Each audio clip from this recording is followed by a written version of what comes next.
Bueno, entonces estamos en la fase, ya vimos todo lo que hizo Dios, el movimiento de los ángeles, las anunciaciones, eh, y los nacimientos milagrosos, todo lo que es de Dios está lleno de su poder, todo lo que es de Dios está lleno de su gloria, tiene su sello, todo lo que es de Dios es sobrenatural y es diferente. Entonces, Dios ha hecho unos movimientos a través de sus ángeles, hay dos nacimientos milagrosos de una manera sobrenatural, estas dos vidas que son supremamente importantes, la vida de Juan el Bautista, el precursor, y la vida del Salvador, el Señor Jesucristo, Hijo de Dios.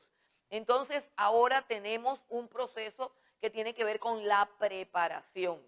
Preparación. Y es supremamente importante porque en este proceso de preparación nosotros aprendemos algo del carácter de Dios. Y eso es lo que se espera.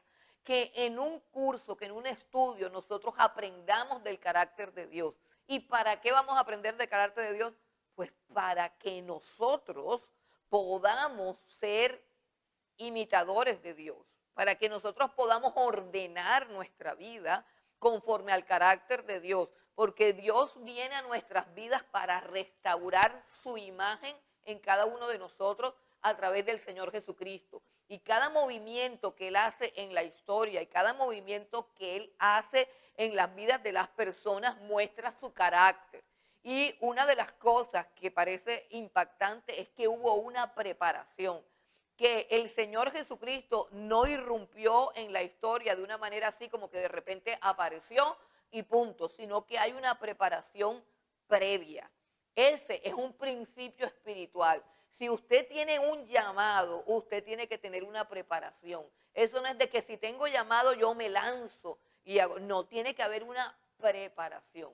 Si el Señor Jesucristo no se saltó, no se voló el proceso de preparación, cuanto menos nosotros podemos pasar por alto que necesitamos prepararnos para servir al Señor, que necesitamos prepararnos para cumplir con el propósito al cual Él nos ha llamado.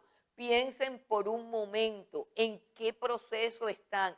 ¿Te estás preparando o crees que ya estás listo? Un proceso de preparación. Entonces, ese proceso de preparación consta de tres acontecimientos básicos, fundamentales, donde el primer acontecimiento es la predicación de Juan el Bautista. Y es que Juan el Bautista tiene precisamente eso, la misión de preparar al pueblo de Israel para recibir al Mesías. ¿Qué nos enseña eso? Que para nosotros recibir al Señor Jesucristo necesitamos una preparación. Y para que el Señor Jesucristo llegara a Israel, Israel tenía que ser preparado. Es como el mismo principio de la siembra y de la semilla. Si tú quieres sembrar una semilla de la cual aspiras a obtener fruto, que crezca un árbol, una planta, una cosecha de algo, tú tienes que preparar el terreno. Tú no puedes poner la semilla sin antes preparar el terreno, sin antes hacer una inspección de si el terreno es fértil y es apto para que esa semilla pueda dar fruto ahí. Cuando Dios determinó que Jesús vendría acá, que su Hijo vendría acá a salvarnos. Y Dios determinó esto, escuchen, desde antes de la fundación del mundo. Desde antes de la fundación del mundo, Dios había determinado la obra salvadora del Señor Jesucristo y de la misma manera también había determinado quién era la persona que iba a llegar antes para preparar el camino. Esa persona que es Juan el Bautista no es una persona que en un momento dado de la historia recibe un llamado, no, es una persona que ha sido preparada por Dios, que ha sido escogida por Dios, predestinada por Dios desde antes de que ella existiera. Tan es así que el profeta Isaías, siglos antes, escribió acerca de este hombre. La profecía de Isaías en el capítulo 40, cuando dice voz que clama en el desierto, es una profecía que se cumpliría 600 años después con la aparición de Juan el Bautista. Entonces es supremamente importante que entendamos eso y que de la misma manera que Juan el Bautista tenía un papel dentro de la historia de la redención, cada uno de nosotros también tiene un papel. Cada uno de nosotros tiene una misión en cuanto al reino de los cielos. Entonces, el primer evento que prepara al Señor Jesucristo es el ministerio previo de Juan el Bautista. Vamos a leer desde el versículo 3 hasta el versículo 8.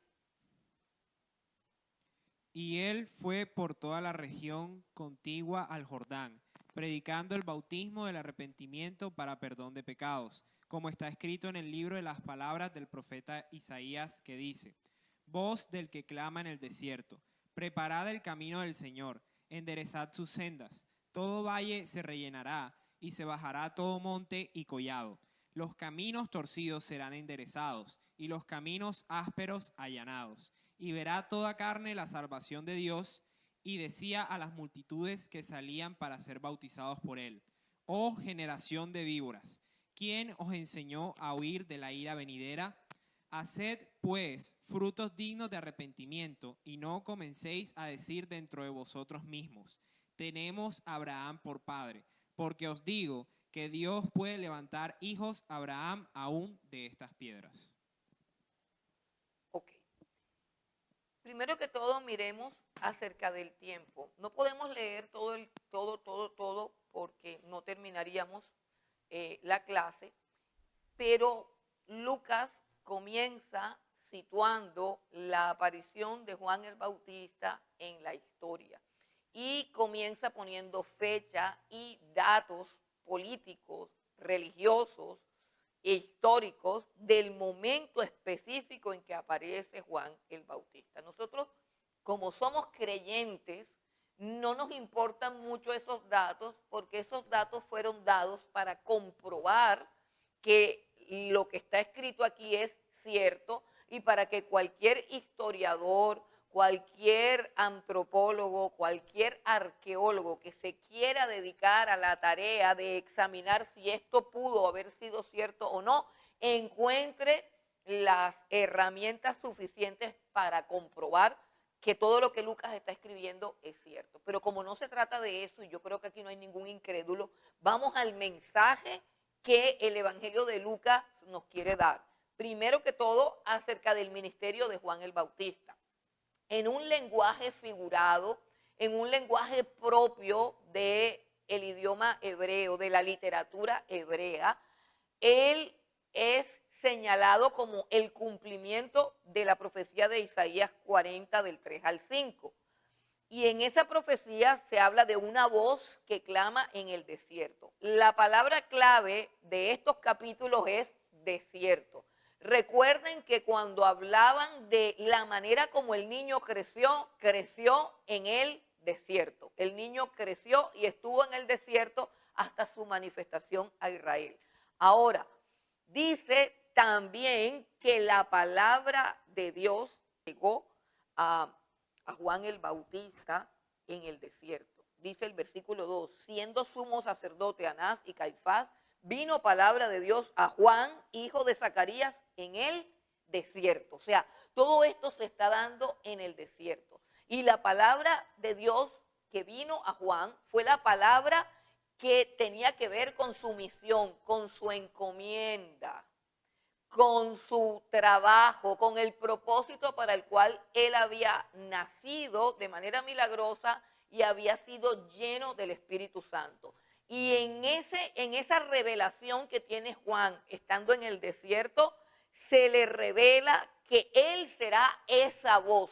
Él va a ser esa voz que va a cumplir con el propósito de ahí. ¿Cuál es ese propósito? Preparar el camino del Señor. Dice enderezar las sendas.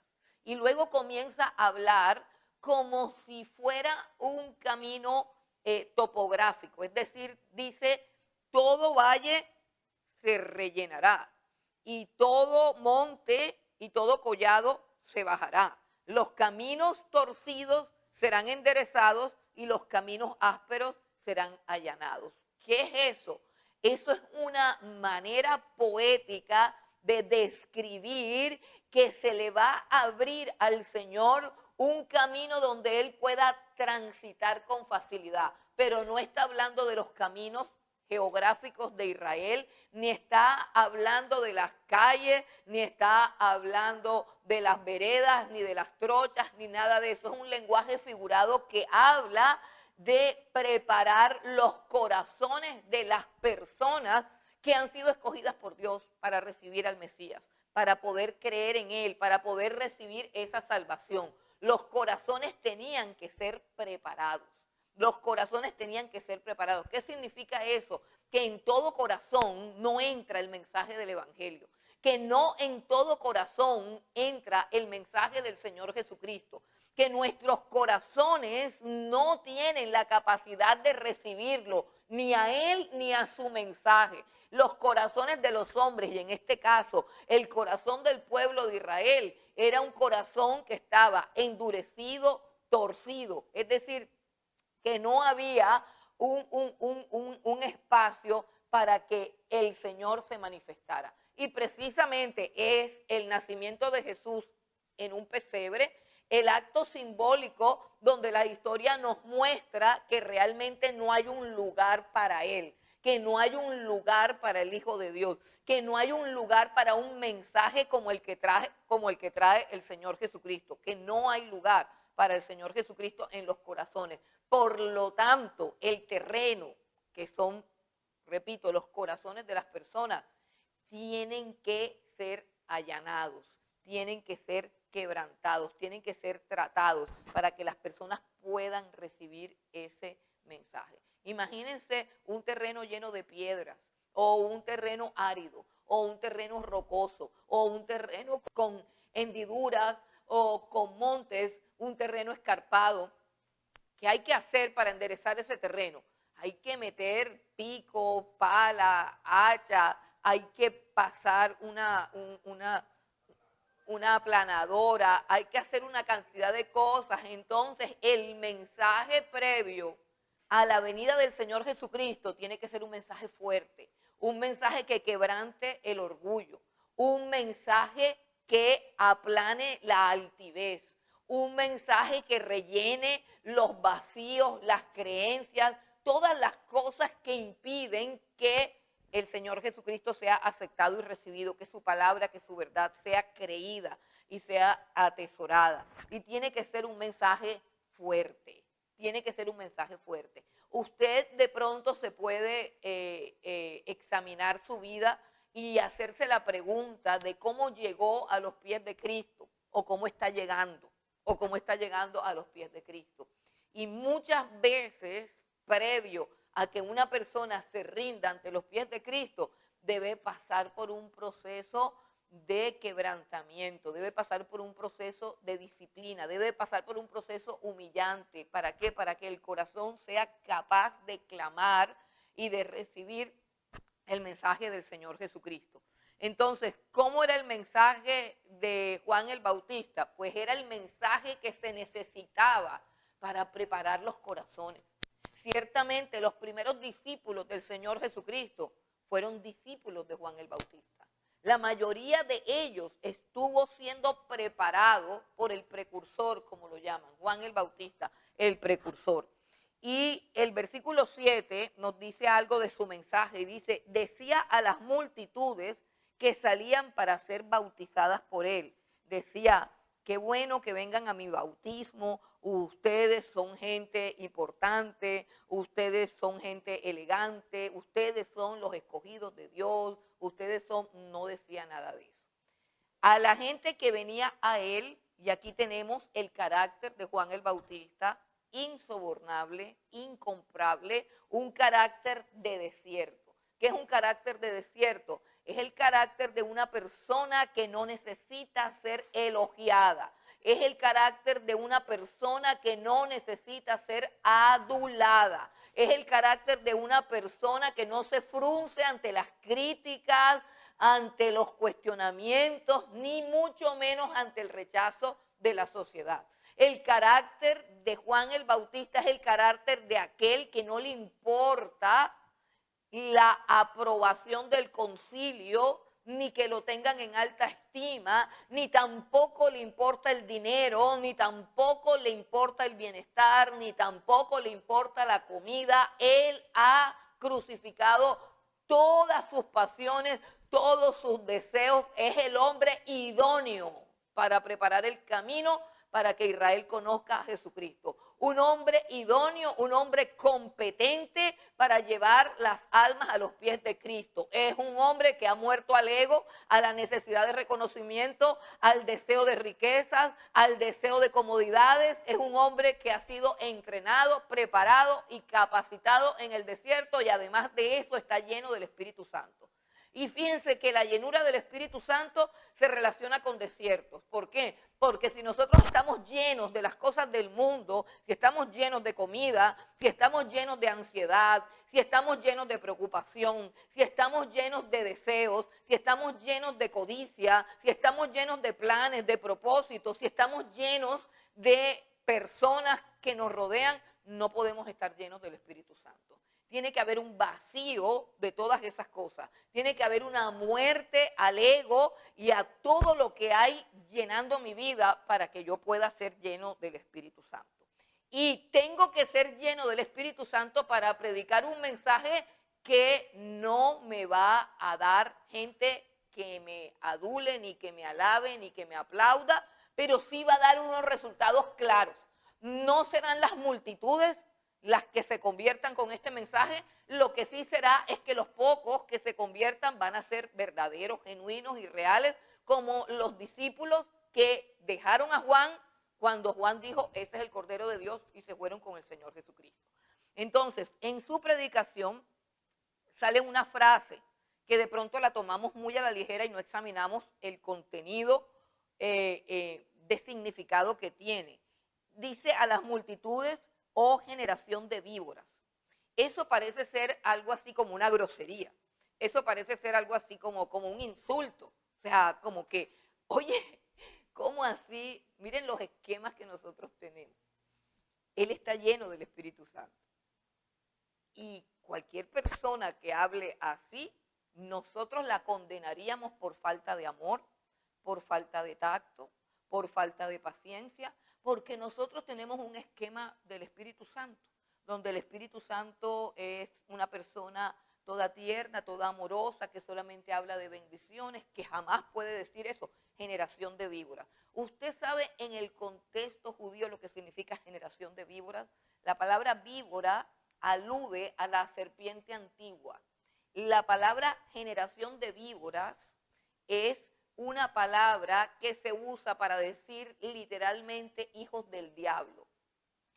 En los escritos de Moisés, el primer escrito de Moisés, que es el libro del Génesis, muestra claramente que Satanás es representado por la serpiente que hay allí en el jardín del Edén, que es la serpiente la que tienta a Eva y la que introduce el pecado en la humanidad, la serpiente. Por lo tanto, cuando él alude a una generación, que es una generación de víboras, una especie de serpiente, él está diciendo de una manera poética, de una manera propia del lenguaje hebreo, está diciendo hijos del diablo. Y está lleno del Espíritu Santo. Y recalco estas cosas, no con el objeto de que todos aquí salgan diciéndole a la gente hijos del diablo, sino con el objeto de que nosotros renunciemos a los esquemas religiosos falsos e hipócritas de el hermanito no tiene amor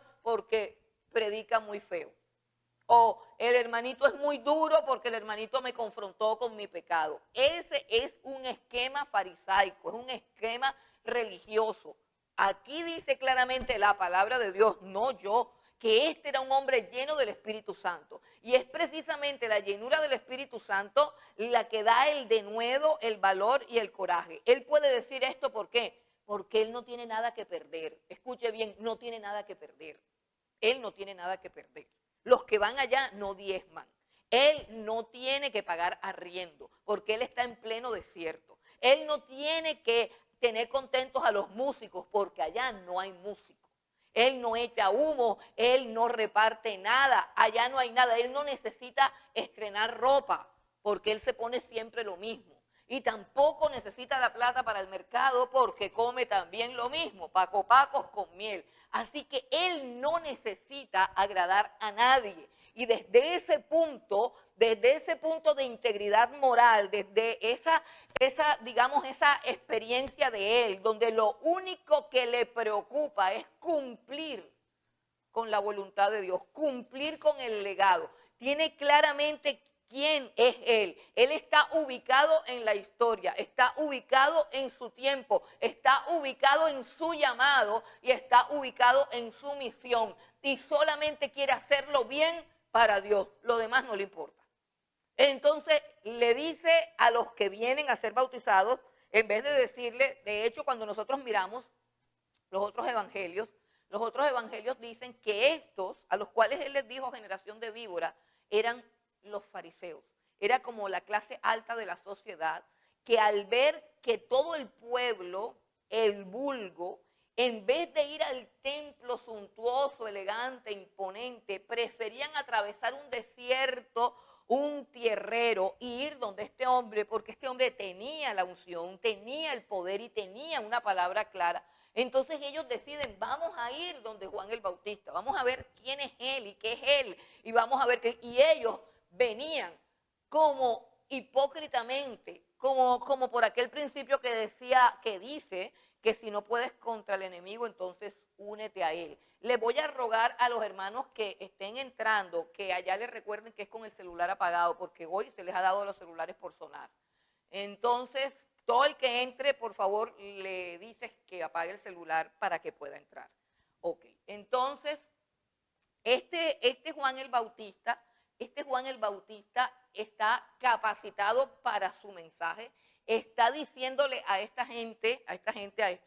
estos fariseos, primero que todo, generación de víboras, o sea, ustedes son hijos del diablo. ¿Y por qué lo dice? Porque tiene una sensibilidad espiritual para discernir que el arrepentimiento es falso, que el arrepentimiento es fingido, que no hay un arrepentimiento sincero y que en vez de arrepentimiento hay orgullo y seguridad en la carne, que es un término que el apóstol Pablo usaba mucho cuando hablaba de que él se despojó de todo eso, porque todo eso para él era estiércol, basura, cuando conoció al Señor Jesucristo. Dice generación de víboras, o sea, le está diciendo ustedes son de la serpiente, de allá de los de la serpiente, o sea, ustedes son hijos del diablo. ¿Quién los enseñó a huir de la ira venidera? Mire esto importante, está hablando de una enseñanza que ellos habían recibido, una enseñanza. Y es precisamente en esa enseñanza donde estaba el veneno que había producido en ellos una falsa confianza. ¿Cuál es la falsa confianza que ellos tenían? Ahí lo está diciendo. O sea, ¿qué es lo que hace Juan el Bautista cuando ellos vienen? Los desnuda. ¿Por qué? Porque está lleno del Espíritu Santo. Y lo que hace el Espíritu Santo en un profeta, en un hombre de Dios que está apartado del pecado, que está apartado del mundo, que está con sus pasiones, sus anhelos y sus deseos completamente crucificados, lo que hace el Espíritu Santo es revelarle el corazón de los hombres, revelarles la hipocresía. Él tiene un detector de pecados y tiene un detector de las intenciones falsas con las que vienen a él. Entonces, les dice, generación de víboras, a ustedes, ¿quién les enseñó a huir de la ira venidera? Es decir, ¿quién les ha formado a ustedes todos esos conceptos mentales errados que los tienen totalmente engañados? Dice el versículo 8, hagan pues frutos dignos de arrepentimiento. En eso consistía la falsa enseñanza, en que ellos vivían como les daba la gana, pero a pesar de eso creían que eran el pueblo de Dios. Y dice Juan el Bautista, y no comiencen a decir dentro de ustedes mismos. ¿Sí ven? Juan el Bautista les está diciendo, yo les conozco los pensamientos. Vienen a donde Juan el Bautista para que los bautice, pero es que quieren es observar y mirar qué es lo que está pasando. pero no vienen arrepentidos. Y la única puerta por donde puede entrar el Hijo de Dios es por la puerta del arrepentimiento. Es decir, en un pueblo pecador, como lo es Israel y como lo es toda la humanidad, la única manera de que Jesucristo entre es a través del arrepentimiento. Solamente en un corazón arrepentido puede entrar el Rey de Reyes y Señor de Señores. Solamente en un corazón contrito y humillado. Y Juan el Bautista no ve ese arrepentimiento. Juan el Bautista percibe a una generación que ha sido formada doctrinalmente en el orgullo y en la soberbia de pertenecer al linaje biológico de Abraham, y con eso se han llenado de orgullo, con eso se han llenado de una autoconfianza, confianza en la carne. Por eso es que Juan el Bautista les dice, no comiencen a decir dentro de ustedes mismos, tenemos a Abraham por padre. Porque les digo que Dios puede levantar hijos a Abraham aún de estas piedras. Me gustó mucho un comentario que escuché de un pastor acerca de esas piedras. Y es que no sé si ustedes recuerdan que en el libro de Josué aparece que cuando ellos atravesaron el Jordán, ustedes saben que hubo 3 tribus que se quedaron antes de atravesar el Jordán y el resto de las tribus se quedaron después cuando atravesaron el Jordán. Pero todas las tribus atravesaron el Jordán porque se hizo un acuerdo de que aunque 3 tribus se iban a quedar con los terrenos anteriores al Jordán, ellos iban a entrar con todos sus hermanos a pelear por las tierras de sus hermanos. Entonces allá dejaron a las mujeres y los niños, se posesionaron de esas tierras antes del Jordán y luego pasaron todos. Y la Biblia enseña que el Jordán se abrió, que era una señal de Dios diciendo el respaldo a Josué, que en este momento está reemplazando a Moisés, y era una generación de gente un poco terquita y sobre todo rebelde y que le gustaba apedrear a los líderes, le gustaba apedrear a los pastores. Entonces cualquier líder en manos de esa gente estaba en peligro. Entonces por eso Dios tenía que abrir el mar para que lo respetaran. Entonces Josué dijo, no te preocupes, Dios le dijo a Josué, no te preocupes, que así como estuve con Moisés voy a estar contigo. Y Josué abrió el Jordán y todo Israel pasó. Y la Biblia cuenta que cuando pasaron del otro lado levantaron un altar con 12 piedras y que ese altar se convirtió en un monumento representativo o un memorial de que el pueblo de Israel, llamémoslo mejor así, no un monumento sino un memorial, de que Israel había atravesado el Jordán en seco. Esas son las piedras sobre las cuales Juan el Bautista está diciendo, no crean que porque corra por sus venas la sangre de Abraham, ustedes son hijos de Abraham. Porque Dios puede hacer que estas piedras se conviertan en hijos de Abraham. Y de hecho Dios hizo que nosotros nos convirtiéramos en hijos de Abraham sin tener ni una sola gota de la sangre ni del ADN de Abraham. Y somos hijos de Abraham sin haber participado absolutamente en nada, porque aquí ese cuentico de que usted tiene sangre judía y que revise, eso es pura mentira. Aquí no hay ningún judío, aquí hay puros chichas, caribes, arahuacos revueltos con unos cuantos ladrones sinvergüenzas españoles. Eso es lo que hay aquí, no hay más nada. Así que no esté orgulloso de eso, porque los españoles que vinieron eran unos ladrones, unos sinvergüenzas, unos piratas. Los indígenas de aquí eran mejor gente. Que es la bobada, que los indígenas eran gente decente, gente honrada. Los españoles que vinieron a clarear la piel, que tenemos unos más claritos y otros más oscuros, eran de lo peor. Mejor personas eran los pobres indígenas a los cuales azotaron. Entonces deje de creerse que usted tiene sangre judía y que no sé qué, porque todo eso es mentira. Eso no conduce absolutamente a nada. Usted es judío por causa del Señor Jesucristo, que lo lavó con su sangre y le perdonó todos sus pecados. Por eso es que somos judíos, porque hemos creído en la simiente de Abraham, que es Cristo Jesús. Entonces, eso es lo que está diciendo Juan el Bautista. Y que ustedes son hijos del diablo. No importa que desciendan de Abraham, no importa que tengan clarito el árbol genealógico, no importa que estén escritos en el libro y que estén circuncidados, ustedes son hijos del diablo, ustedes son una generación de víboras, ustedes lo que tienen que hacer es arrepentirse.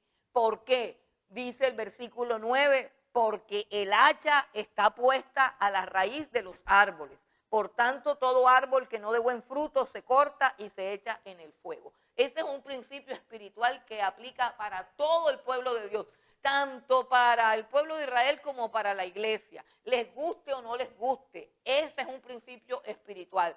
Pero en este momento era algo como una sentencia que estaba por cumplirse. En ese momento ya se estaba cumpliendo el tiempo. El Señor Jesucristo venía a instaurar su pueblo, su nuevo pueblo, su iglesia, y todo judío que no se arrepintiera sería cortado. Ese es el mensaje de Juan el Bautista. Y ya solamente le quedaban al pueblo de Israel unos añitos, ¿cierto? Porque después de eso ellos sabemos que históricamente dejaron de ser nación, etcétera, etcétera. Pero eran los 3 años del ministerio de Jesús sobre el pueblo de Israel, la oportunidad que ellos tenían para arrepentirse. Y era este hombre, era este Juan el Bautista, el encargado de producir con su predicación altamente poderosa. Y si nosotros decimos que su predicación era poderosa, ojo hermano, no era por lo ofensiva que fuera. Recuerden, es porque estaba lleno del Espíritu Santo. Porque estaba lleno del Espíritu Santo. Y era el Espíritu Santo el que lo hacía hablar así, y al mismo tiempo era el Espíritu Santo el que hacía que los que habían de arrepentirse se arrepintieran. Entonces él está anunciando a los hombres: arrepiéntanse rápido porque pronto van a ser cortados. Dice, el hacha está en el árbol. El árbol que no tenga fruto es cortado. Si bien nosotros miramos esta predicación, hermanos, es una predicación sumamente simple, sumamente primitiva. Esta es la predicación de Juan el Bautista y esta es la predicación de Jesús. Y esta fue la predicación de Jonás, una predicación supremamente simple, pero supremamente poderosa y eficaz, que produce el efecto que tiene que ser producido en cada corazón. En el versículo 10 muestra la reacción de las personas a las cuales les hacía efecto esta predicación, el efecto correcto. Vamos a leer el versículo 10 hasta el versículo 14. Y la gente le preguntaba diciendo, entonces, ¿qué haremos? Y respondiendo les dijo, el que tiene 2 túnicas, dé al que no tiene, y el que tiene que comer, haga lo mismo. Vinieron también unos publicanos para ser bautizados. Y le dijeron, maestro, ¿qué haremos? Él les dijo, no exijáis más de lo que os está ordenado. También le preguntaron unos soldados diciendo, ¿y nosotros qué haremos? Y les dijo, no hagáis extorsión a nadie, ni calumniéis, y contentaos con vuestro salario. Ok, si se dan cuenta, es una predicación, además de simple, además de primitiva. Simplemente arrepiéntanse, hijos del diablo, el hacha está puesta, van a ser cortados. Además de eso, es práctica y específica. Práctica y específica. Él le dice a cada persona dónde está la esencia de su pecado. La esencia de su pecado. Es decir, ustedes dejen de tramposear, ustedes dejen de sobornar, ustedes dejen de robar, ustedes dejen de mentir, ustedes dejen de hacer esto. Claramente, hermano, sin anestesia y sin suavizante. Y las personas se sometían a eso, los que de verdad se arrepentían. Ese fue el ministerio de Juan el Bautista para preparar esos corazones para que pudieran recibir al Señor Jesucristo. Y a cada uno le decía lo que tenía que corregir. Mire que los soldados le dijeron, ¿y nosotros qué hacemos? O sea, él iba diciéndole a cada persona, ustedes hacen esto, ustedes hacen lo otro, ustedes hacen eso, con dedo, a dedo. Óiganse bien, a dedo, lea para que vea. Porque es que aquí hay que hacer un curso para decirle al fornicario que deje de fornicar. Hay que hacer un curso de cómo le digo al fornicario que deje de fornicar para que no se afecte y para que el resto de la congregación no se confabule con el fornicario regañado, porque es que eso es lo que pasa. Entonces, ay, ¿por qué se fue fulanito? Y van todos a preguntar, fulanito, ¿por qué te fue? Es que allá no hay amor, allá no hay amor, allá no aceptan a los pecadores. Es que uno es débil, es que uno, ay, sí, no hay amor. No, así sin anestesia y delante de todo el mundo. Oye, aquí, por ejemplo, aquí en Colombia, nosotros no sabemos, por ejemplo, que los policías sobornan. No sabemos. Entonces, ¿se imaginan a alguien lleno del Espíritu usando así, todos los policías así? Porque es que aquí los policías, cuando se trata de los predicadores, los policías son unos santos. Cuando se trata de los predicadores nunca le han dicho a un policía, oye, ¿sabes qué? Deja de buscar soborno, deja de pararte en una esquina para ver, deja perseguir a los ladrones, deja perseguir. No, aquí nadie le ha dicho eso a los policías, porque es que eso de que los policías vayan a la iglesia es chévere. Entonces, ¿para qué los vamos a espantar? ¿Para qué los vamos a ofender? ¿Por qué tenemos que ser tan ofensivos? Hay que tener contento a todo el mundo. ¿Por qué? Porque se van de la iglesia y después, ¿cómo se hace si se van de la iglesia? Entonces, ese no era el problema de Juan el Bautista. Él le confrontaba a cada pecador pública y abiertamente con su pecado.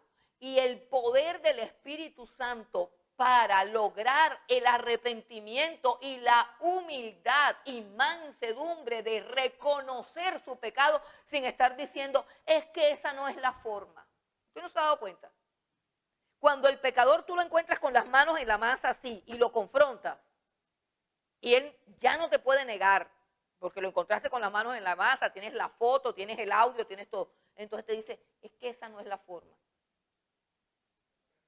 Esa no es la forma. O sea, reconocer un pecado es de lo más difícil que hay en la iglesia susceptible y melancólica de este tiempo. Y estamos hablando de un hombre lleno del Espíritu Santo. ¿Cuánto no necesitamos hombres así? Díganme dónde hay uno. Díganme dónde hay hombres así, que confronten con el pecado en cualquier parte. No en una iglesia suntuosa, en las calles. De pronto allá en el centro hay gente humilde que hace eso. Pero normalmente los que se dicen ministros de Dios solamente alaban, adulan y hacen sentir bien a la gente. Y una persona que tiene el corazón endurecido no puede convertirse al verdadero Cristo. Se convertirá a otra cosa, pero no a Jesucristo.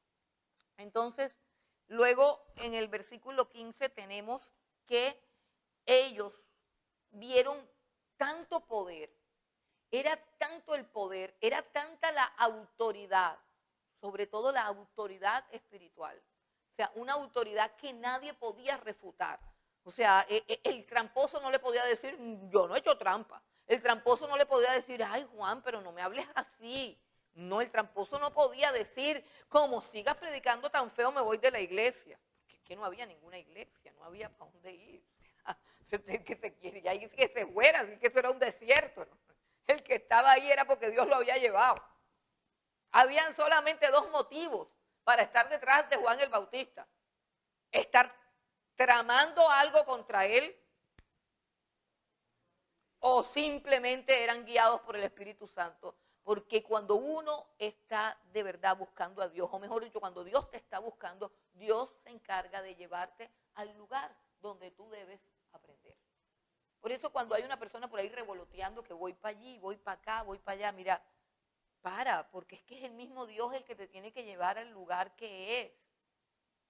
Y cuando tú llegues al lugar que es, tú te sientas y tú inmediatamente sabes que ese es el lugar donde tienes que estar. ¿Y por qué? Porque Dios te está hablando. Porque Dios depende de lo que quieras. Si quieres que Dios te hable o si quieres que te acaricien. Ya eso tiene que ver con qué es lo que tú quieres. Entonces, la gente empezó a ver tal poder que pensaban, ¿será que este hombre es el Mesías que estamos esperando? Era tan poderoso Juan, era tanta su integridad, su santidad, su entrega, su devoción, su fervor, su unción. Era tanta la veracidad de sus palabras que hacía estremecer a las personas, porque la persona que se acercaba a Juan era desnudada por su pureza, por su santidad, por su integridad, por su carácter. Entonces dijeron, ¿será que este es el Mesías? Pero Juan era lo suficientemente íntegro. Miren qué clase de hombre escogió el Señor para que le preparase el camino. Vamos al versículo 16 hasta el 17, 16 y 17. Respondió Juan diciendo a todos: yo a la verdad os bautizo en agua, pero viene uno más poderoso que yo, de quien no soy digno de desatar la correa de su calzado. Él os bautizará en Espíritu Santo y fuego. Su aventador está en su mano, y limpiará su era, y recogerá el trigo en su granero, y quemará la paja en fuego que nunca se apagará. Ok, entonces miren que ahora cuando Juan entiende, percibe que lo están confundiendo con el Mesías, él hace una aclaración y dice, yo no soy digno ni siquiera de amarrarle la correa a su calzado. O sea, habla primero de sí mismo, o sea, de su dignidad como persona. Y dice, yo como hombre no soy digno ni de amarrarle la correa de la sandalia.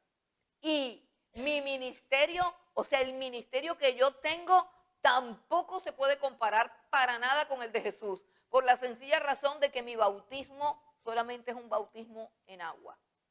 Pero él, y aquí habla de lo que es más importante en el ministerio de Jesús, dice, pero él, el bautismo de Jesús es un bautismo de fuego. Dice, él los bautizará con Espíritu Santo y fuego.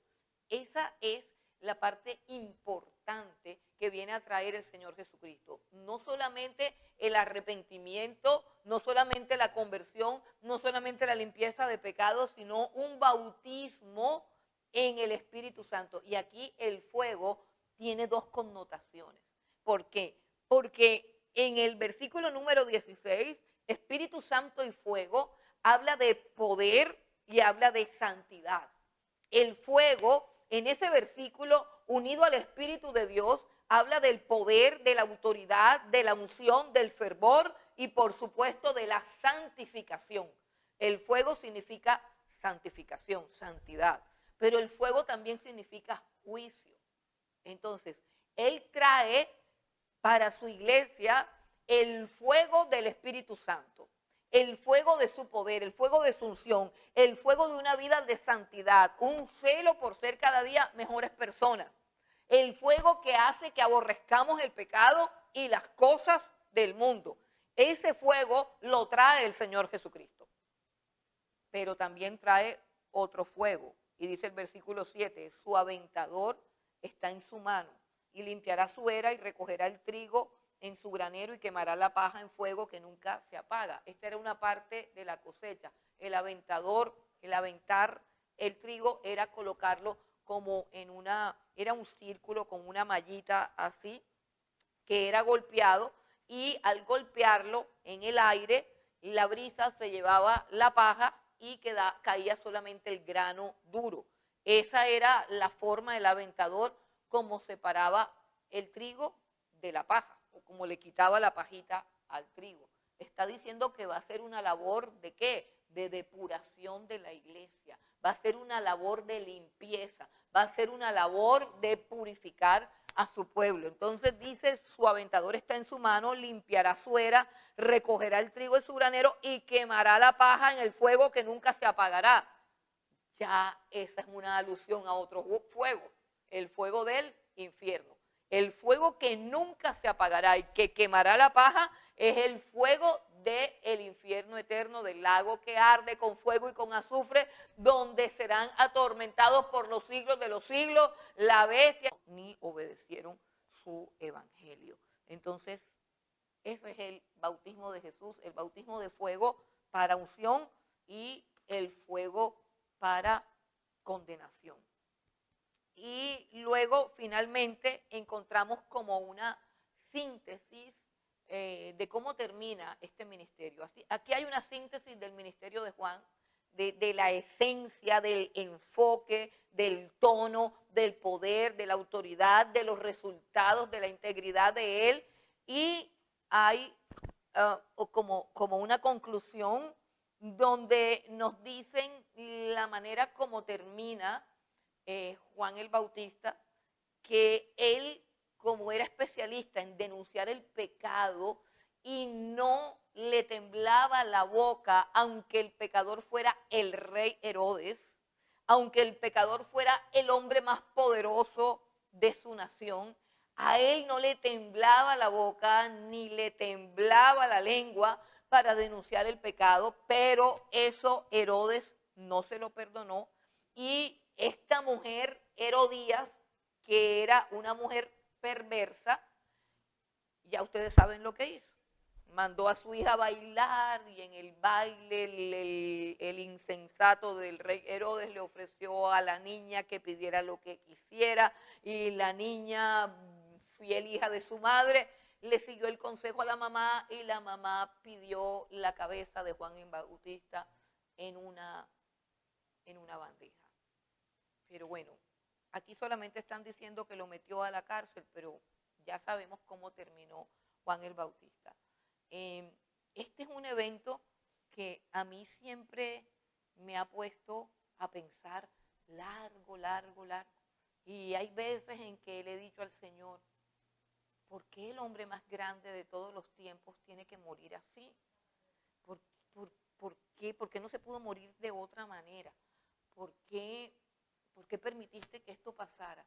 Y recuerdo que cuando anuncian el ministerio de Juan el Bautista en el Antiguo Testamento, que lo anuncia también el profeta Malaquías, al cerrar el Antiguo Testamento, hay un anuncio de Juan el Bautista donde Malaquías se refiere a él como un hombre con el espíritu de Elías.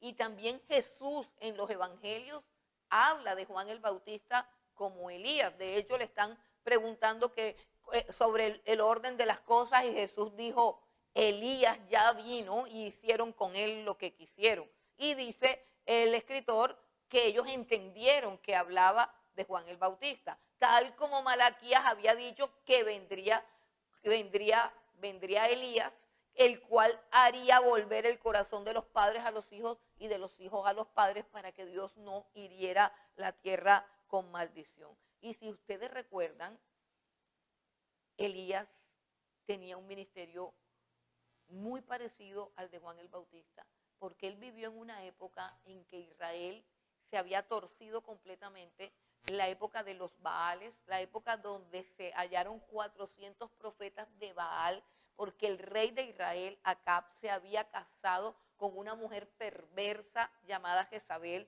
Y si ustedes recuerdan, la crisis más grande que tuvo Elías fue cuando él, después de cortarle la cabeza a los 400 profetas de Baal, Jezabel se levantó y dijo, le mandó un mensajero diciéndole que así me hagan los dioses y también me añadan si este mismo día yo no te corto la cabeza, igual como tú le cortaste la cabeza a mis profetas. Y eso llenó a Elías de muchísima depresión y de muchísima tristeza.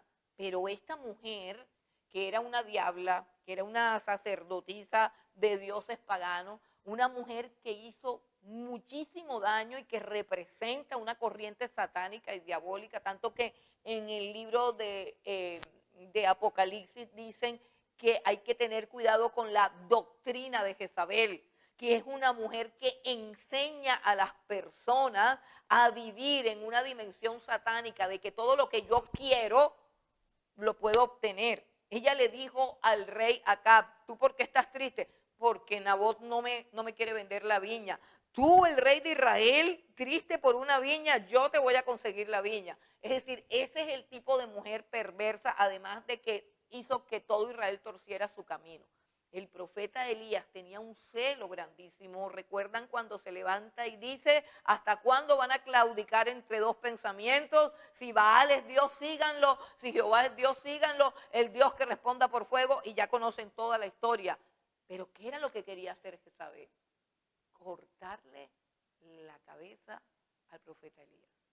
Y aquí tenemos a Herodías, prima de Jezabel, lo digo en sentido figurado, el mismo tipo de mujer, el mismo tipo de personaje.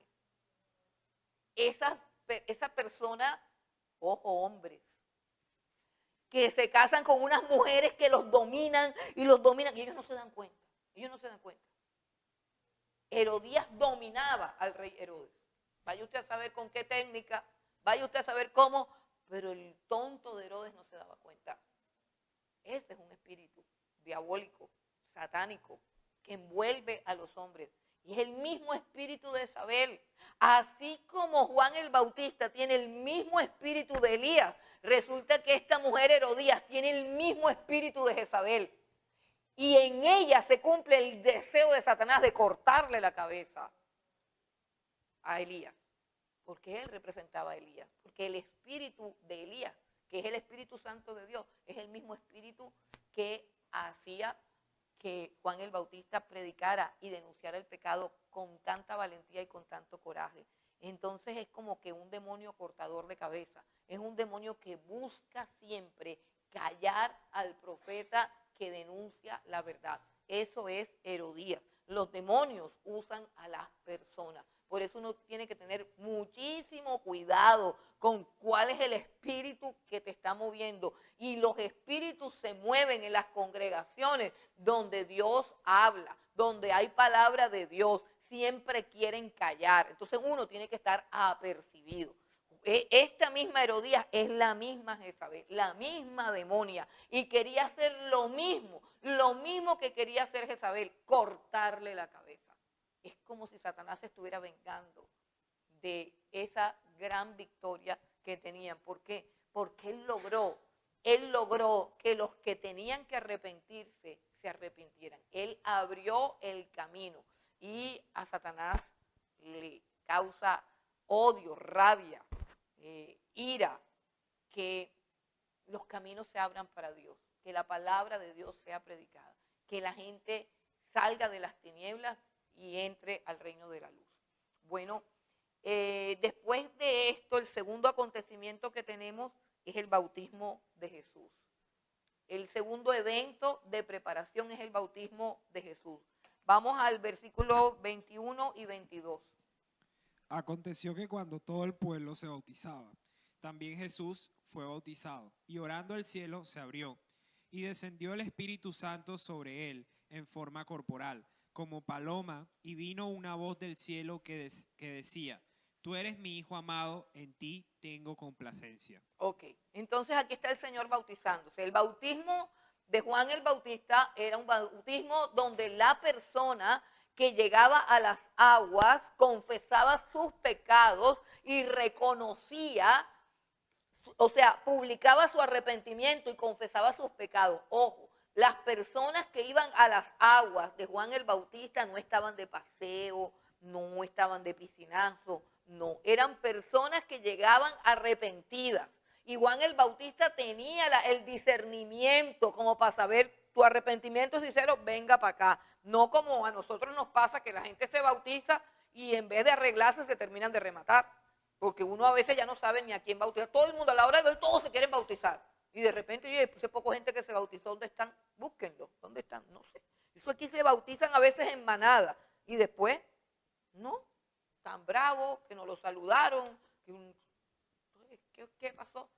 No sé, como decía un pastor muy conocido, ya difunto, que decía que era un demonio seco y un demonio mojado, que esa era la única diferencia. Entraba en el agua un demonio seco, salía el demonio mojado, no había pasado absolutamente nada. Y uno haciendo fiesta y contando gente aquí, y lo que se estaba buscando era un problema. Entonces, que oren para que el Señor me dé ese espíritu de Juan el Bautista para yo saber a quién bautizar y a quién no. Quién mejor que esperen, para no estar perdiendo el tiempo. Bueno, entonces la gente se bautizaba bien, o sea, los que se bautizaban bien, porque él no bautizaba, o sea, a él no lo engañaban. A él no lo engañaban con lágrimas de cocodrilo ni con bobadas. A él no lo engañaban. Hay gente que se bautiza porque el papá y la mamá le pidieron que se bautizara. Y entonces hay gente que se bautiza para que los demás crean: ay, no, esto es una cosa horrible. Y no dan fruto. No dan fruto, después no se ve el fruto. Entonces, cuando esta gente se está bautizando, gente que de verdad está arrepentida, que de verdad está confesando su pecado. Esa es la razón, no la registra Lucas, no lo cree necesario, porque ya lo registró Mateo, porque ya lo registró Marcos, que Juan el Bautista no quiere bautizar a Jesús porque él conoce la santidad y la pureza de Jesús y conoce que él no puede tener ningún tipo de arrepentimiento porque él es santo, porque él es justo. Así como Juan el Bautista puede discernir el pecado, también puede discernir la divinidad, la santidad, la pureza de la humanidad de Jesús y decir, yo no te puedo bautizar. Tú no tienes nada de qué arrepentirte. O sea, de la misma manera que no quería bautizar a los hipócritas que no se habían arrepentido de sus pecados, de la misma manera tampoco quería bautizar a Jesús, porque Jesús no tenía de qué arrepentirse. Pero Jesús dice, es necesario cumplir con toda justicia. Y Jesús se bautiza no por sus pecados, sino por los pecados nuestros. Se bautiza porque Él quiere mostrar a la humanidad y a todos los que hoy leemos esta Biblia que Él vino a cargar con los pecados. Si bien Él no hizo nunca pecado, desde el principio Él vino a cargar con el pecado de la humanidad. Entonces Él va al bautismo orando y dice que mientras Él oraba, el cielo se abrió. Mientras Él oraba, pasaron varias cosas. Número 1, el cielo se abrió. Número 2, descendió el Espíritu Santo sobre él en una forma corporal. O sea que lo vieron.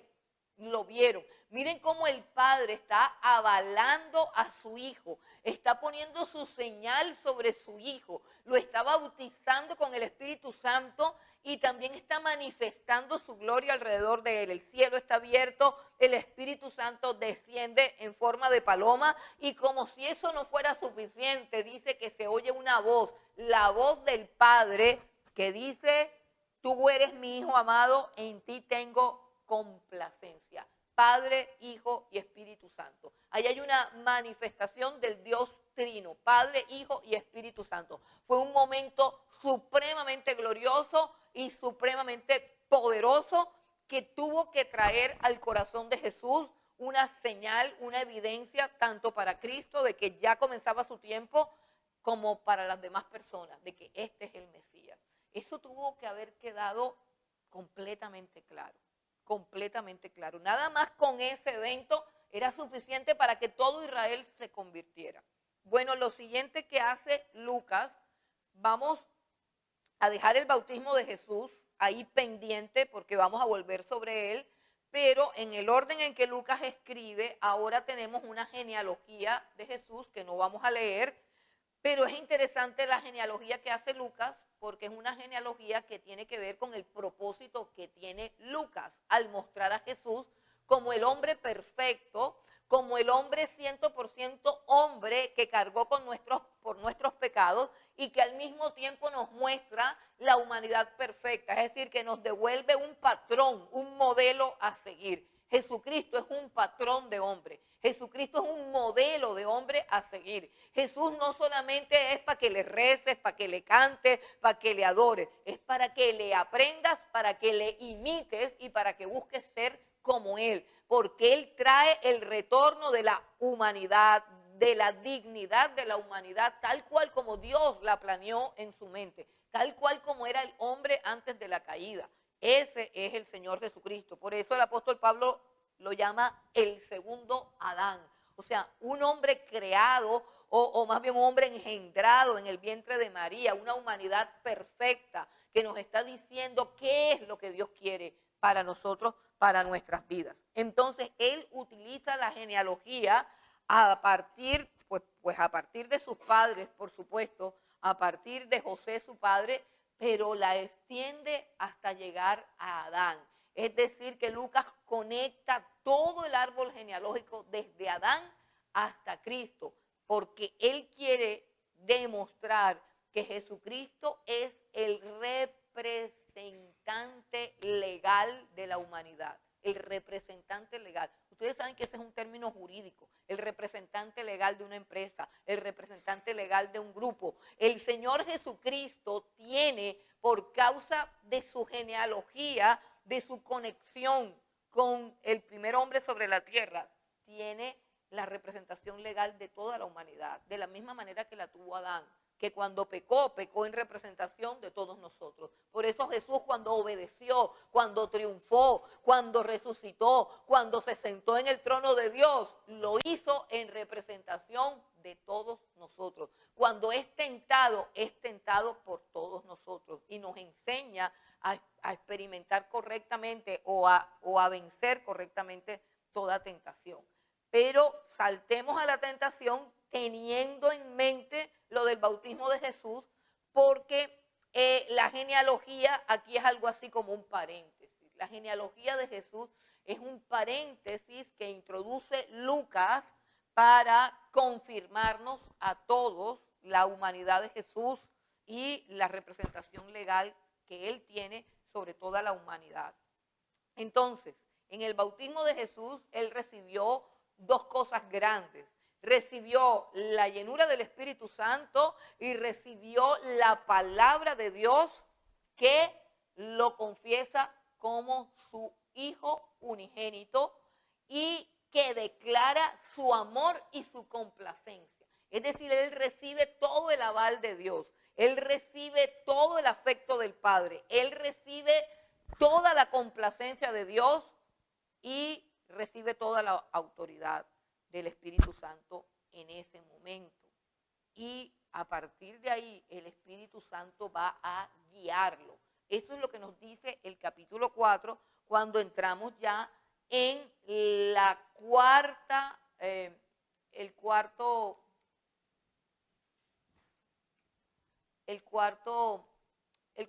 punto de su preparación.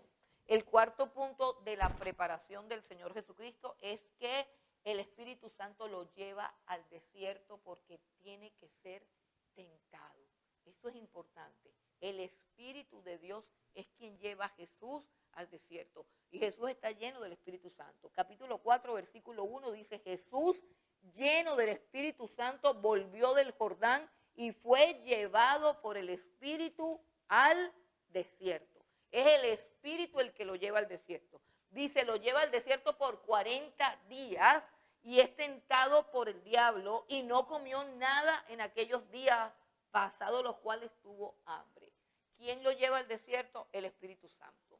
¿Quién le da las pautas de este ayuno prolongado? El Espíritu Santo. Jesús ayuna 40 días en el desierto porque eso es lo que el Espíritu Santo le ha mostrado que debe hacer. Él ha recibido una instrucción del Espíritu Santo. Ojo con esto porque hay gente que se mete en unos ayunos prolongados y su sistema nervioso y su organismo colapsa porque Dios no lo ha mandado a hacer ese tipo de ayuno.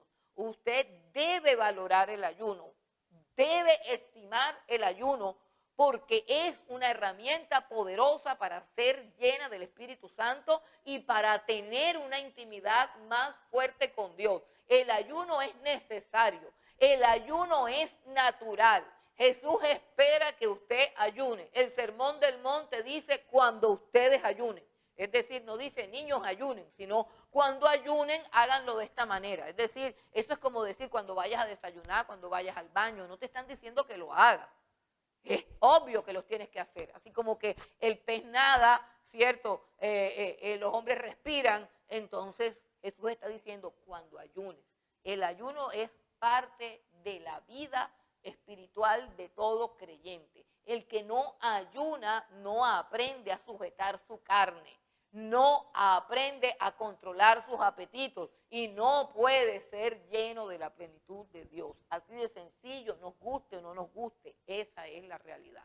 Entonces, Jesús es guiado por el Señor, es guiado por el Espíritu Santo y es el Espíritu Santo el que le pone esos días, 40 días. 40 días. Y la palabra 40 o el número 40 es un número que se repite mucho, es un número que habla de ciertos procesos. 40 días estuvo también Moisés allá en el monte Sinaí recibiendo la ley, que fue el tiempo en el cual los judíos acá se descarriaron y hicieron sus muñecos y todas esas cosas. Entonces, el número 40 fue algo que Dios le dio a Jesús para que ayunara. Y dice, después de 40 días, dice, tuvo hambre. El hambre que pudo tener después de 40 días sin comer no es cualquier hambre, no es cualquier hambre. Cuando se habla de hambre, no se habla de lo que a usted le da a las 12 del día, porque se está demorando el almuerzo. Esa incomodidad o esa fatiga, ese no es el hambre que da después de 40 días de estar sin comer. Los estudiosos dicen que el cuerpo empieza un proceso en el cual él se está comiendo a sí mismo. O sea, lo primero que el cuerpo se come en un ayuno prolongado es su propia grasa. Pero una vez que se ha comido toda la grasa, entonces empieza a comerse sus propios órganos, sus propios músculos, su propia carne, y llega a ser un proceso que causa dolor, que causa desespero, que causa angustia, que causa ansiedad. Y es importante que entendamos el momento de debilidad en que el Señor Jesús es tentado. ¿Por qué? Porque esta es una tentación que, como tiene la genealogía hasta Adán, lo que Lucas está tratando de mostrarnos al colocar, porque uno puede decir, ¿y por qué metió eso ahí? Después del bautismo fue al desierto a ser tentado. ¿Qué papel desempeña la genealogía de Jesús ahí atravesado? Te la lleva hasta Adán. ¿Por qué te la lleva hasta Adán? Porque Lucas quiere que tú entiendas que Jesús va a ser tentado en las mismas áreas en que Adán fue tentado, y Jesús tiene que vencer esa tentación para que Él pueda ejecutar nuestra salvación. Donde Adán fracasó, Él tiene que triunfar para que cuando Él vaya a la cruz a dar su vida por nosotros, no sea un pecador fracasado más, sino alguien que tiene derecho y autoridad para redimirnos y para representarnos. Entonces Él tiene que ser sometido a las mismas pruebas de Adán, solamente que se le imprime un alto grado de severidad, porque si comenzamos a hacer las comparaciones, Adán no tenía ningún hambre. El ayuno no existía en el jardín del Edén. De todo árbol del huerto puedes comer. Él no tenía problemas de hambre. Jesús tiene un hambre en la cual su cuerpo se está consumiendo a sí mismo. Una hambre que es supremamente dolorosa, que produce ansiedad y produce desespero y angustia. Y Él está en un punto de infinita debilidad. Y es en ese momento en el que Él es tentado. Por otra parte, Adán está en el jardín del Edén, o sea, en un lugar donde hay flores, donde hay árboles, donde hay un clima perfecto, donde hay una belleza de paisaje, donde hay un lugar que sencillamente se llama el Edén, que significa deleite, placer. Y Adán es tentado en ese ambiente perfecto, es decir, en un momento en que a él no le hace falta nada, nada. Pero Jesús es tentado en un momento crítico donde su cuerpo grita por comida y su alma siente ansiedad y angustia. Y Él va a ser tentado de la misma manera que Adán fue tentado.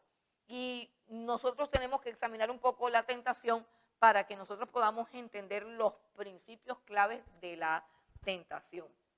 Entonces comencemos por la primera tentación en el versículo 3. Dice, entonces el diablo le dijo, si eres hijo de Dios, di a esta piedra que se convierta en pan. Las tentaciones las conocemos, pero hay algo que tenemos que tener claro.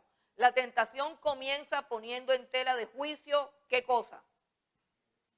Si eres hijo de Dios. La palabra que él ha recibido. La palabra que él ha recibido y que es la palabra que lo mantiene vivo, que lo mantiene con esperanza, que lo mantiene en obediencia, que lo mantiene en el camino.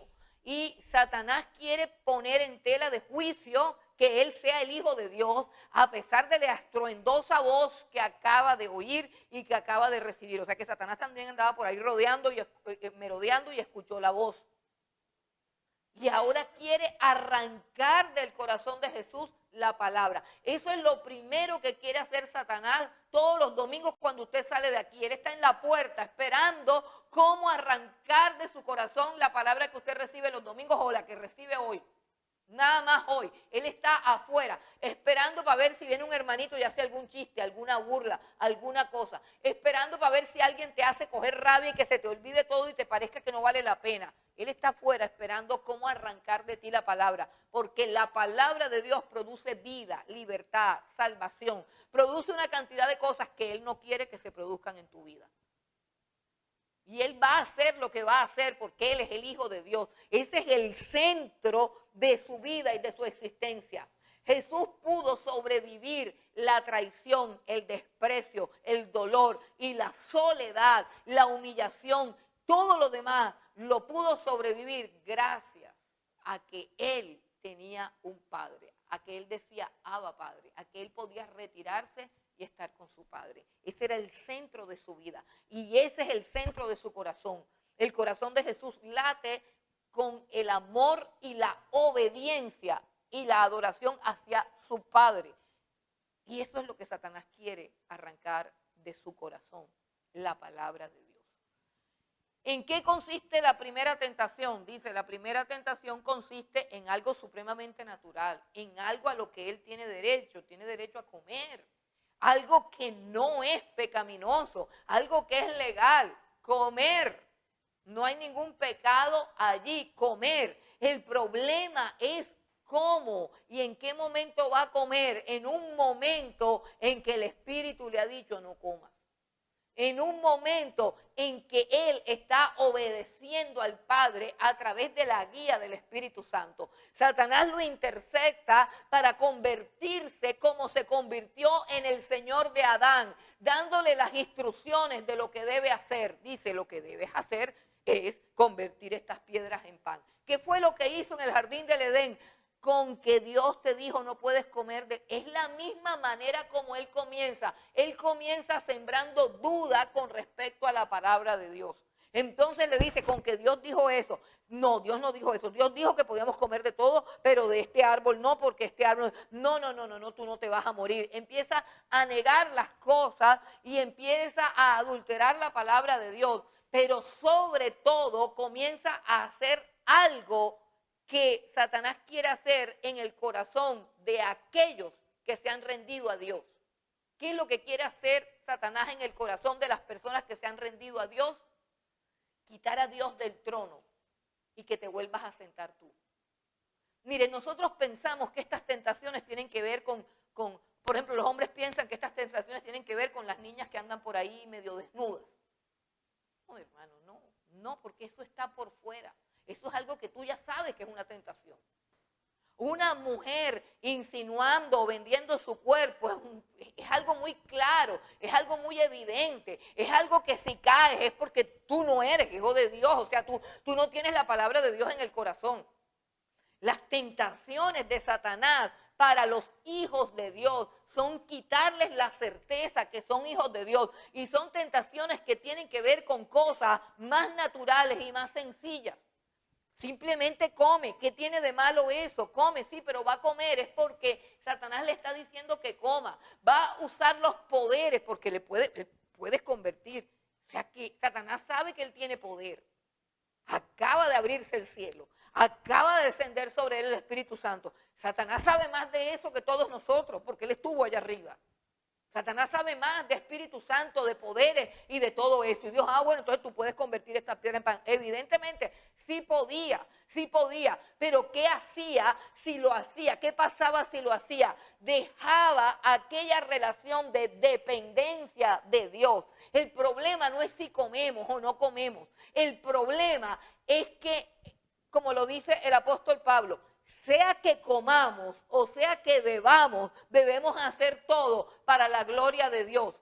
El comer y el beber, cualquier cosa, agua, jugo, lo que sea, puede ser pecaminoso si lo hacemos para nuestra propia gloria, para nuestros propios intereses.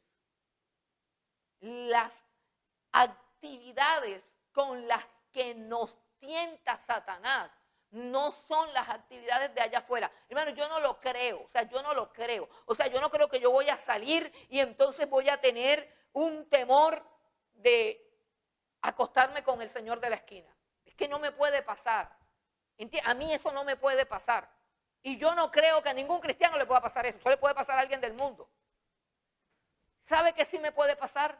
¿Sabe que sí me puede pasar?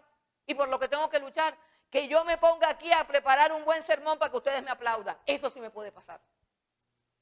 Ese es el problema que nos puede pasar a todos. Que vengas aquí a cantar para que te escuchen.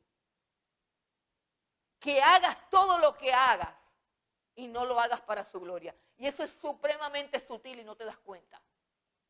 Y cuando tú comienzas dentro de la iglesia, dentro de tu ministerio, usando los dones que Dios te dio para exaltarte a ti, ya caíste.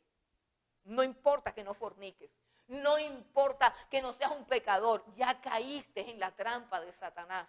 Ya estás pensando lo mismo. Aquí estoy arriba y todos me están aplaudiendo. Aquí estoy arriba y todos me están mirando. Ay, mire qué chévere. Cómo no sé qué. Ese orgullo de la santidad falsa. Ese orgullo religioso e hipócrita.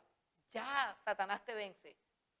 En el mismo púlpito. En tu mismo ministerio. Cantando las mismas canciones. Tocando el mismo instrumento. Y ya estás vencido. Porque lo estás haciendo para ti, para exaltarte.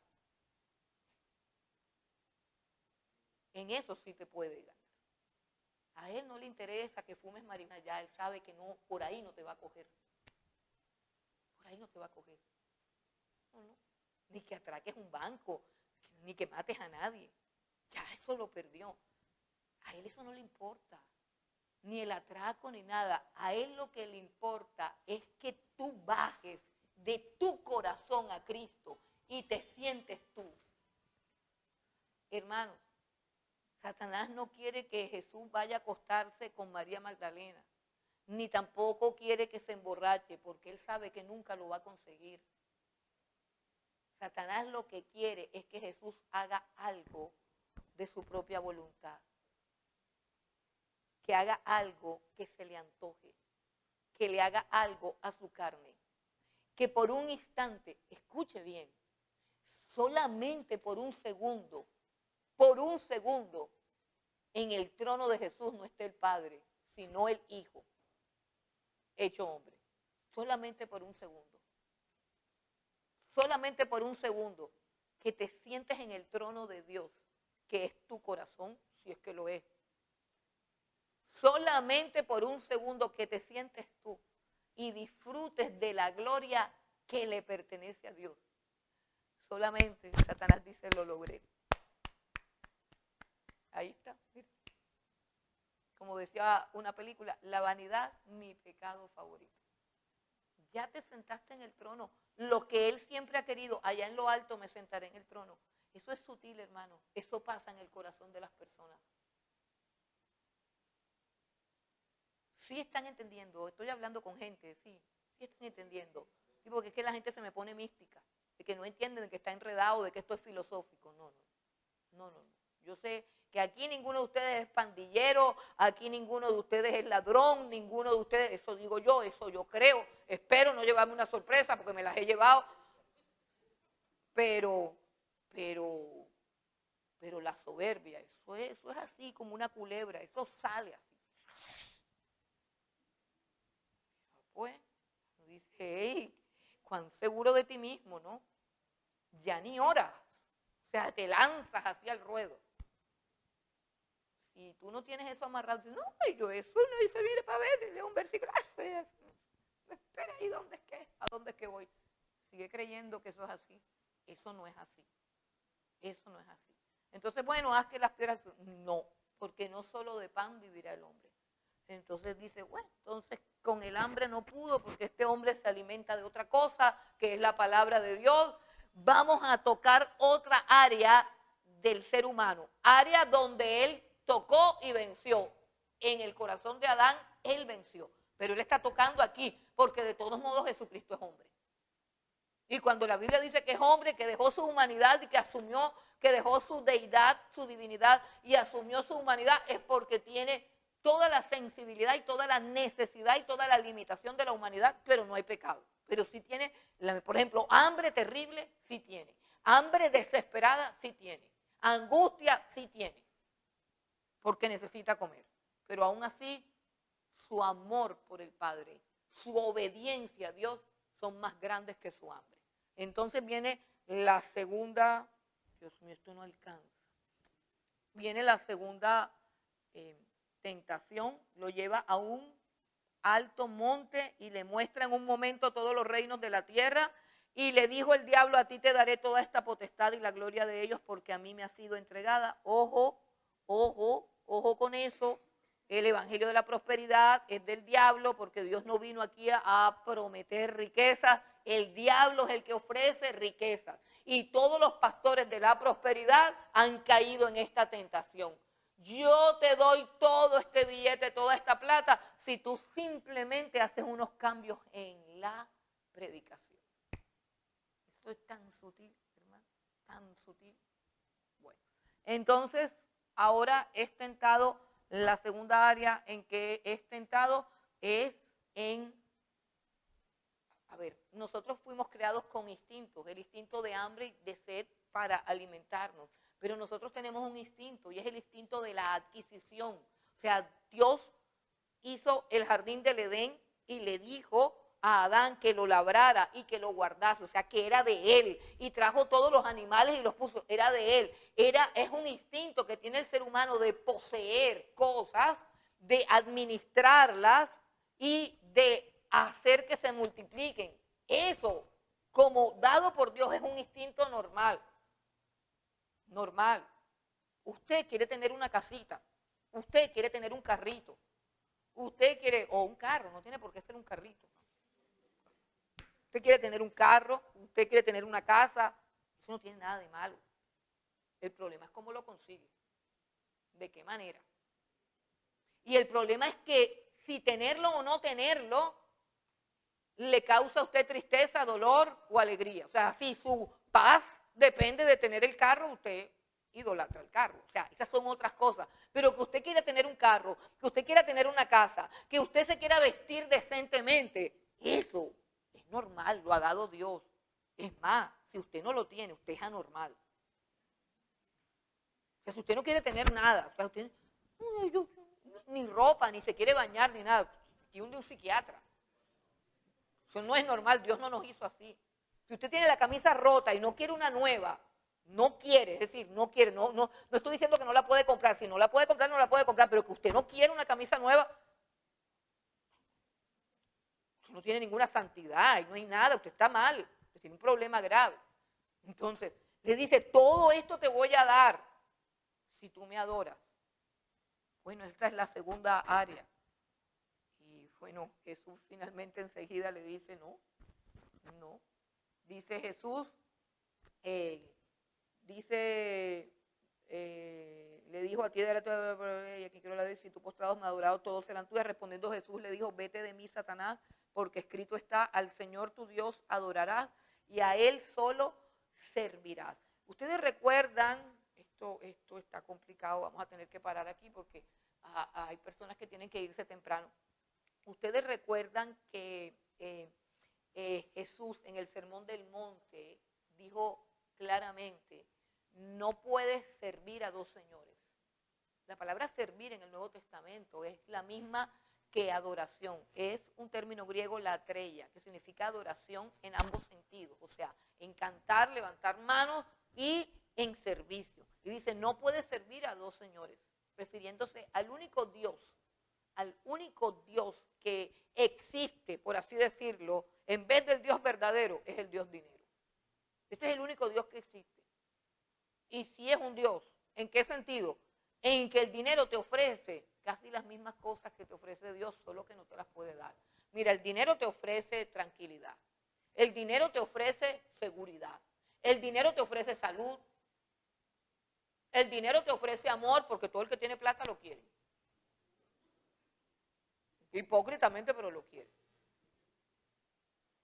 Con dinero tú puedes pasar por alto las locuras del sistema de salud y conseguirte una preparada bien cara y te atienden como un rey. Y hay salud que no es lo mismo que te atiendan en una prepagada a que hagas cola allá en el CIPEN. Son dos cosas diferentes. Es más, la medicina que te van a dar no es la misma. Y el médico te va a atender súper mal. O sea, tú vas a salir de ahí más enfermo, porque vas a salir deprimido, humillado, maltratado y te van a decir que te vas a morir. Así que eso no. Así que con plata tú te vas a una clínica y si la prepagada no sirve, porque ya ni las prepagadas sirven, pues tú le pagas al médico y te atiende como un rey. El mismo médico que ultraja a los pacientes del CIPEN, ese mismo a ti te carga. Así que el dinero promete todas las cosas que Dios promete, las promete el dinero. Lo único que no te puede dar dinero es la salvación. Pero con dinero consigues casi todo, casi todo. Por eso el dinero es un Dios. Es más, la gente cuando no tiene dinero pierde la paz. Y Cristo es el príncipe de la paz. A la gente cuando el jefe le dice así como que amaga así, te voy a votar. ¡Ay, me van a votar! ¡Ay, se le acabó la paz! Por eso Jesús dijo, no pueden servir a dos señores. Y lo está sentando ahí. Toda esta plata te la daré si tú me adoras. ¿Por qué? Porque cuando nosotros vivimos para tener dinero, lo que estamos haciendo es idolatría. Estamos adorando. Y dice, adorando el dinero. Y dice la Escritura que la avaricia es idolatría.